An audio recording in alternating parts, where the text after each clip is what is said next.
Investigators look into what caused that plane to crash. A number of Connecticut veterans who are heading down to Washington, D.C. this weekend are actually quite familiar with that type of plane. Channel 3 New Haven Bureau Chief Matt McFarland is live at the mobile newsroom now with more on that story. Matt? Well, Denise and Mark, nearly 24 World War II veterans will fly out of Bradley Saturday morning, taking part in a Connecticut Honor Flight. And while these are two separate organizations, there are some connections. Some of the veterans that will be taken tomorrow, some of them were exposed to these airplanes when they were in the war, back in World War II. But it's just a terrible tragedy, and our sympathies go out to all the losses. This weekend, Honor Flight Connecticut's inaugural trip will bring 23 World War II vets down to Washington, D.C.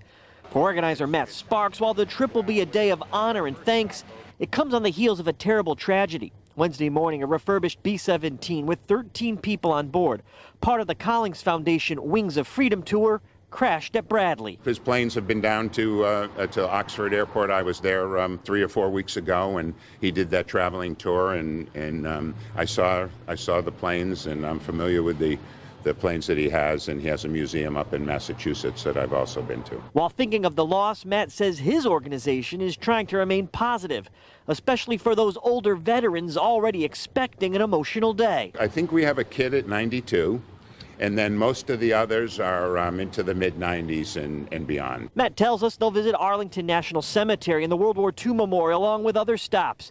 The trip is free for each veteran. We'll have a companion alongside them. This is their first flight, planning others for the spring and next fall.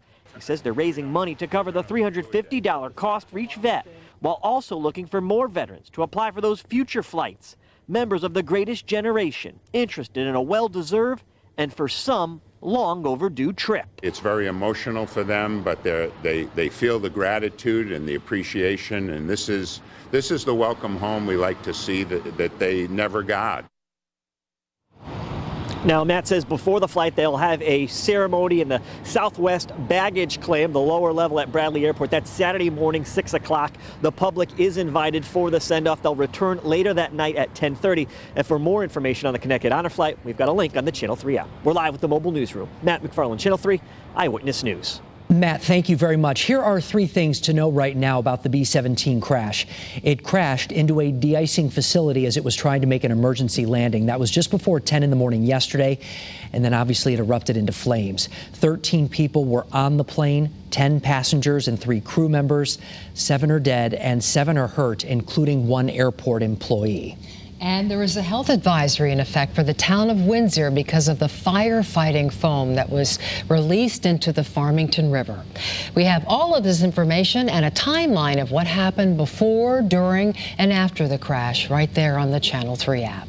And we ask you to stay with Channel 3 for continuing coverage of the Bradley B-17 crash as new details emerge. While